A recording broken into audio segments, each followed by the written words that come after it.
The knock on the door wasn't loud, but it felt heavy. The kind of knock that carries bad news before a single word is spoken. I already knew why she was there. Still, when I opened the door and saw her calm face, my stomach dropped. "You owe me rent," she said quietly. No anger, no threat. Just truth. I swallowed hard, looked at her, and asked the only question my heart could think of. What if I gave you something better? Before the story begins, if you enjoy emotional, real-life stories that remind us of the power of kindness, make sure to subscribe, like this video, and leave a comment. It really helps the channel grow and lets me know you want more stories like this here on your channel name. I had moved into that small apartment 2 years earlier, right after my divorce. It wasn't much.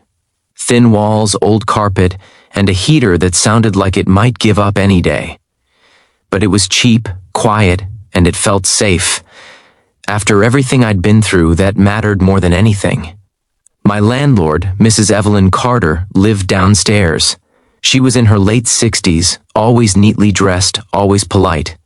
We weren't friends, but we were friendly. A nod in the hallway, a quick good morning. Sometimes she'd remind me about trash day or ask if the plumbing was working fine. Life was stable for a while. I worked at a small logistics company.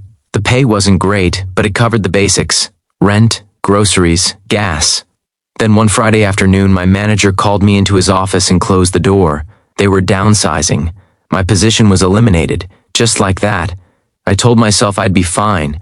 I had some savings. I'd find another job quickly. But weeks passed. Applications went unanswered. Interviews led nowhere.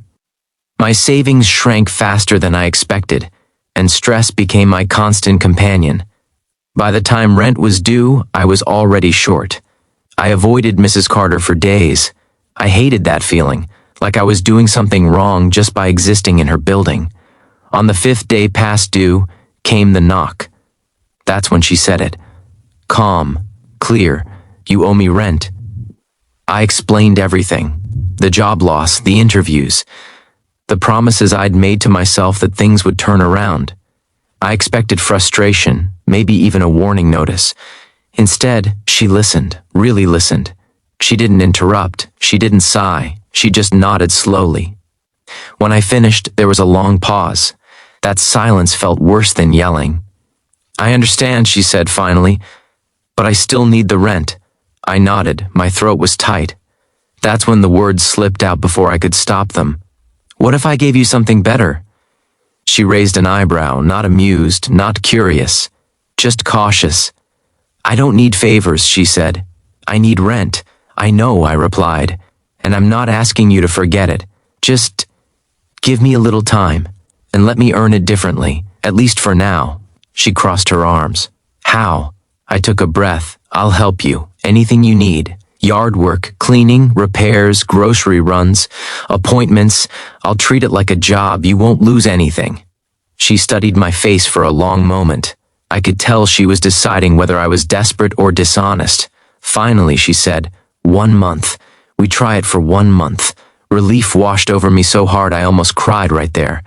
The next morning, she handed me a handwritten list. Mow the lawn, clean the basement, fix a broken fence panel, help organize old boxes in the garage. I worked harder that month than I had at any office job. I showed up early, stayed late, didn't complain. When my back hurt, I pushed through. When my hands were sore, I kept going. At first, Mrs. Carter watched from a distance. She kept things formal. Instructions were short. Conversations were polite but limited. Then one afternoon, while we were cleaning out the garage, I found a dusty box filled with old photo albums. "That one's my husband," she said softly when she noticed me holding one. "He passed away 12 years ago. I apologized for touching it." She shook her head. "It's okay. I don't open those much anymore." That was the first crack in the wall between us. Over the next weeks, she started talking more. About growing up during hard times. About working 2 jobs while raising kids alone after her husband died. About how this building was her only income now. One evening, after I fixed a leaky pipe, she invited me in for tea. It felt strange at first, sitting at her small kitchen table. But something about it felt human. I learned she had arthritis in her hands, that stairs hurt her knees, that she worried constantly about money, even though she never showed it. Halfway through the month, I finally got a call, a job offer. Not perfect, but steady. I was excited, but also nervous. I went downstairs to tell her right away. "That's good news," she said. "I'm glad." I hesitated. "I won't forget what you did for me." She looked at me, and for the first time she smiled, a real one. At the end of the month, I handed her the rent I owed in full. I'd borrowed a little from a friend, but I wanted to make it right. She didn't take the envelope right away. "You earned this already," she said. "I know," I replied, "but I want you to have it." She nodded and accepted it. Then she surprised me by handing me another envelope. Inside was a receipt showing part of the rent credited back. "You helped me more than you realize," she said. "Not just with the work. I didn't understand at first. You reminded me that people still care," she added. "That kindness isn't weakness." From that day on, our relationship changed. I still paid rent, but I also still helped her. Not because I owed her, but because I wanted to. Months later, I learned she'd told her church group about me, how a struggling tenant showed up every day and treated her with respect. Years later, when she passed away peacefully in her sleep, her daughter contacted me. Mrs. Carter had left me a letter. In it, she wrote that kindness isn't about money or power. It's about seeing someone when they feel invisible. She wrote, "You didn't give me something better than rent. You gave me hope." I still think about that knock on the door, about how close I was to losing everything, and how one calm conversation changed 2 lives.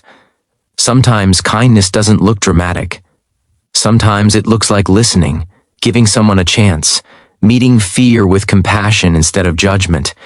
And sometimes, when someone says, "You owe me," the most powerful response isn't excuses or anger, it's kindness. If this story moved you, let it remind you that even small acts can change someone's world. Be patient, be human. Spread kindness wherever you can, because you never know who's standing on the other side of the door hoping for a little grace.